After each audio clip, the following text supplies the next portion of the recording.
A hope to stave it off. I think it's a sad hope. I don't think the chances are very good. The chance is not zero, but then again, a lot of things we would have to say don't have a chance of zero, even if they're very, very small. But let me get to the heart of your question. Let me begin with the tariffs.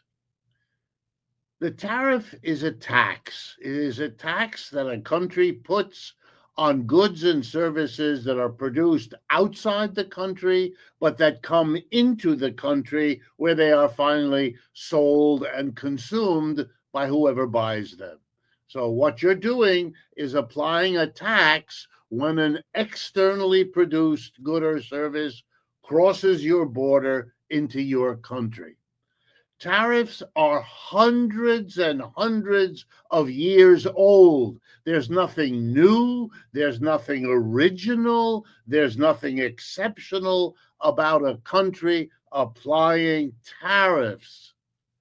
Therefore, there's an immense literature in every decent library full of books and articles that explain how tariffs work, what their goals are, and a good literature examining when they did and when they didn't achieve the goals that were set for them.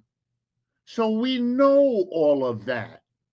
And here's the simple conclusion of all that literature, which I, as a professor of economics all my life, have had to teach to generations of students. Number one, you don't know when you impose a tariff what its results will be.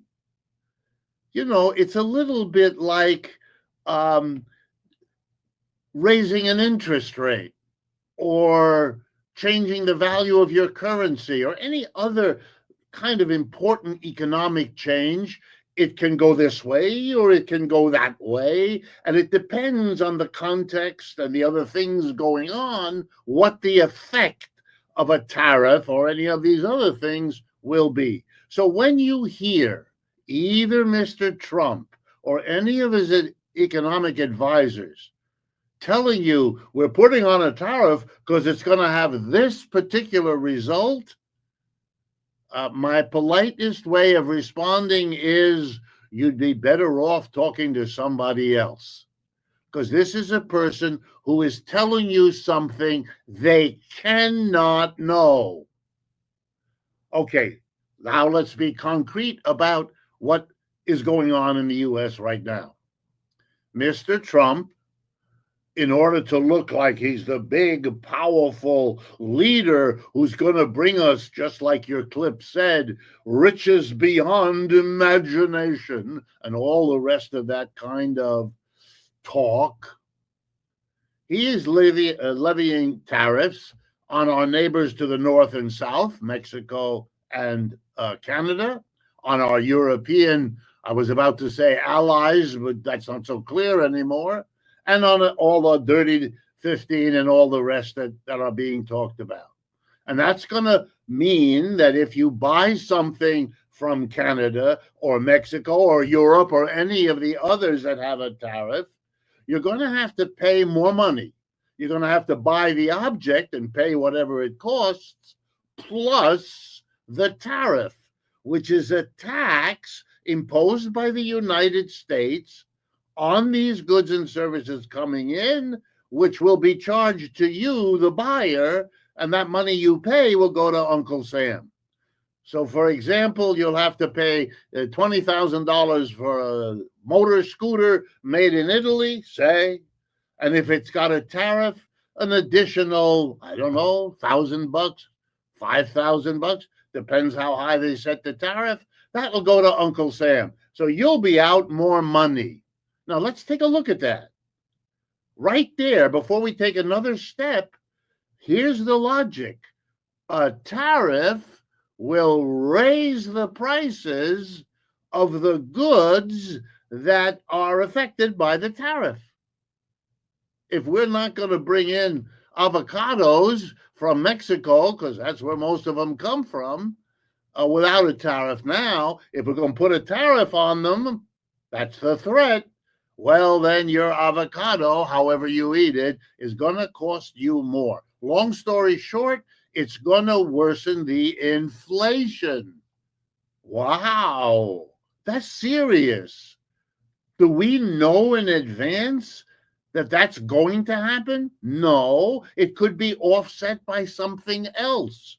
If, for example, the cost of oil and gas were to collapse and we were to suddenly go back to $2 a gallon to fill our car at the same time that we impose tariffs, then the one would offset the other and there might not be an inflation. Is that possible? Yeah. Is it likely that oil and gas prices are going to collapse? No. Which means it's probably going to be inflationary. And I could go on and on and on. But there is something about the tariff program of Mr. Trump where we can know in advance what the result is. And here is the one example. If you impose a tariff, but you leave the impression on people that the tariff might not last that long, that the tariff might be raised or lowered in the near or even medium future, then you are doing something very dangerous. Why am I telling you this? Because Mr. Trump has been doing that. He's imposed a tariff, then he's taken it away. He's imposed a large one. Then he said he's going to do instead a small one. It's not clear if they're going to last for a few months or a few years or indefinitely. That is important for the simple following reason. Every large corporation that either does business abroad, which is most large American corporations do that, or even if it doesn't, but it depends on buying things from abroad or selling things from abroad and so on, they have to calculate, should we invest, for example, if we're doing well in a new factory? If you're doing well, hopefully, this is the kind of question your executives face. But now with Mr. Trump, here's what's happening. They're not investing because they can't decide where. Two of the largest Japanese companies that make automobiles, I won't mention their names, but you all know them, have just informed the Mexican government that the plans they had told them they were going to build more Japanese automobile factories in Mexico. There already are a bunch. Almost every automobile company does something in Mexico. But they just announced they're not making the investment for the time being. They may in the future, but they're holding back. Why? Because they know it makes no sense for them to invest in a car company in Mexico on the hope that they could sell those cars in the United States without paying a tariff, because there isn't one now, and there hasn't been one between the United States and Mexico for many years. Now they don't know. They don't know where to put it. Maybe they should build it in Texas. Maybe they should build it in a third country. Maybe they should stay home in Japan, build it there, and ship. Here's what's happened. Many, many companies have already announced very clearly, because they have no reason to hide it, that because of the uncertainty within which the whole tariff conversation is discussed, they're holding back. And the way capitalism works, if the corporate sector holds back investment, means it's not hiring the workers it might otherwise have hired. It's not buying the goods and services it would have had to buy if it had made the investment. And so suddenly the demand for people, the demand for goods and services falls down, and we get what's called a recession. That's why you hear all the talk of recession now.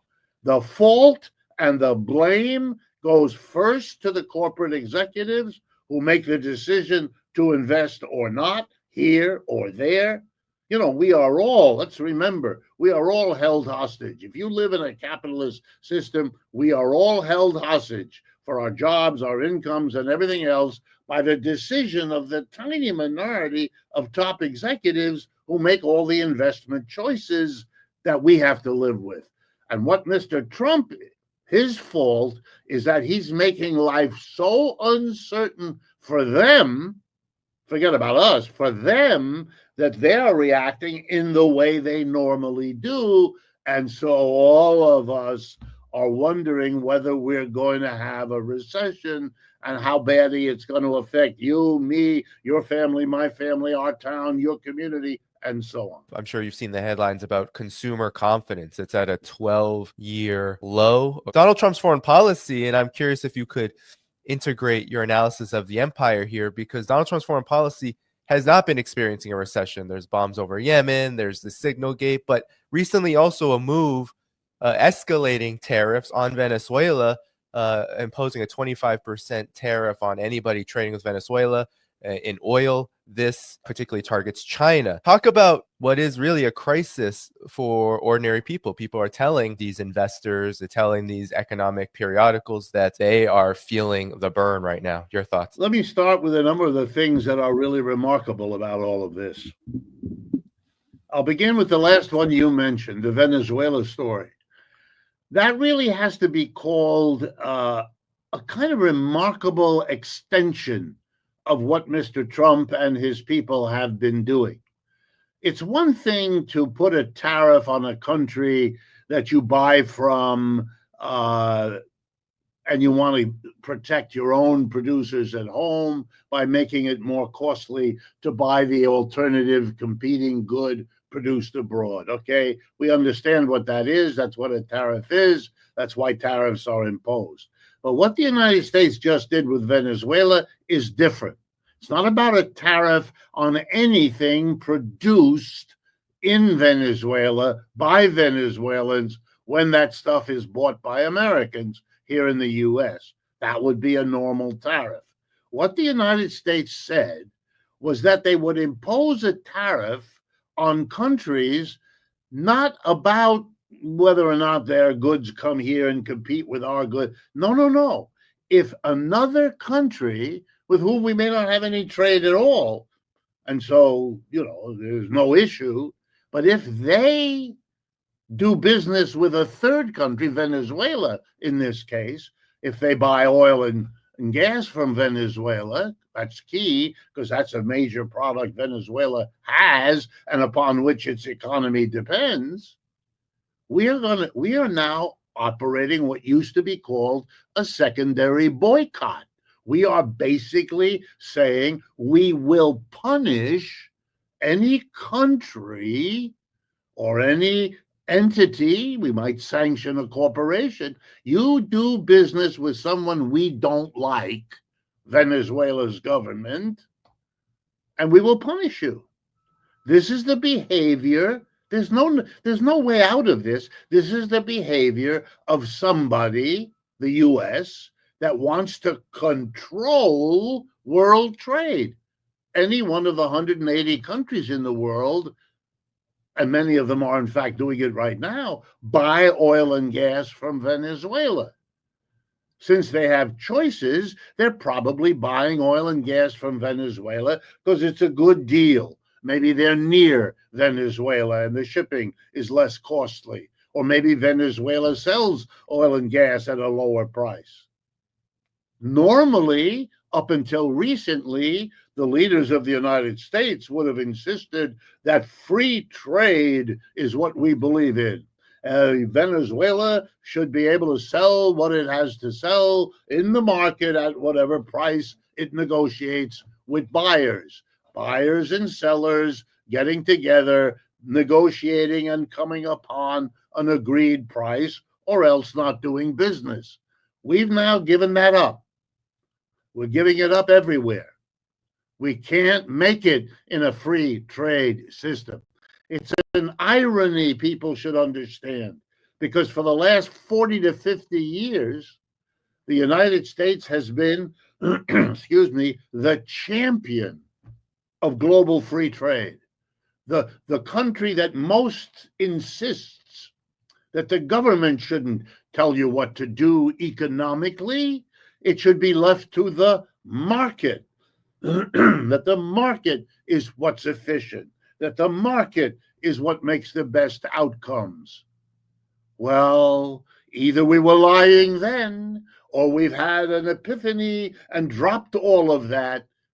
But here's my explanation. We are losing the competition in the world free market. If you pay close attention, for example, to the public statements of Xi Jinping in China and many others, they're the ones pushing free trade. The United States is backing away from free trade, and there should be no mystery as to why. The Chinese figured out how to do what the United States used to be the best at: produce high quality, low price. Well, the Chinese are now showing us that other people can do what the United States did, just like the United States showed the British 100 years ago that we could do more and better in this country than they could do there. Competition has winners and losers. And what winners tend to forget is that you are giving an incentive when you win for the loser you beat to now come back and beat you next time. It works that way in sports, and it works that way in economics too. And the United States is now behaving like the desperate loser economically, who has to try to control everything, because if they leave it to the free market, they're sunk. Let me give you the simplest example that makes it dramatic and touches on our government right now. Mr. Tesla's leadership, Mr. Musk of Tesla, enabled him to become, Elon Musk, the richest man in the world with 400 billion, give or take. Why? Because he produced something new, an electric vehicle. And he did it for a while, better and cheaper than anybody else. But he particularly did it first. Okay, if you have a market, which we do in the world, no country can control it because it's all the different countries in the world. The United States is trying to control things now, will not succeed at that. No one ever has. But in that world market, people went to work because Tesla was successful, because it made Mr. Musk rich. Others wanted in on that action. No surprise. Among the many who got in on it, there is a Chinese corporation. In China, there are, I believe, about 30 companies that make automobiles one way or another. But one of the biggest and most famous, it's called the BYD Corporation, which, if I'm properly informed, actually stands for the English words, build your dream. The BYD Corporation went to work. And you know what? They produced a better electric vehicle at a lower price than the Tesla of Mr. Musk. So all around the world, particularly over the last 6 months, Mr. Musk is having more and more problems. The sales figures for Tesla are going down. And by the way, they are going down before he made his Nazi salute and all of that. That's made it worse, but he's losing, and he's losing in Europe, he's losing here in the United States, and he has fallen into second place in China, where the BYD Corporation now has sold in the last year more cars than Mr. Musk has. He's a loser in the same competition where earlier he was a winner. Okay, that's the story of the United States. And the question now is, do you face that and come up with a plan, a program? How do we manage this? Or do you get desperate and try to control everything? And unfortunately, it looks like Mr. Trump is a partisan of control it. It won't work. The Venezuelans will get around this the way the Russians have gotten around the sanctions that were supposed to defeat them in Ukraine. The Iranians have gotten around the sanction that was supposed to extinguish them as a force. North Korea is the same. Come on. We should have learned. We've been having a total embargo of Cuba now for over half a century. It does not work. And you know what it does do? People in America need to understand. It means you enable the leaders of every country you treat that way to turn around to their own people and say, this is a time for you, the people, to support us, the leaders, as we struggle with the big, powerful United States that is taking it. You're solidifying the political power of the people you target. You know, when you shoot at something and the bullet bounces back and hits you in the nose, it's time to stop shooting.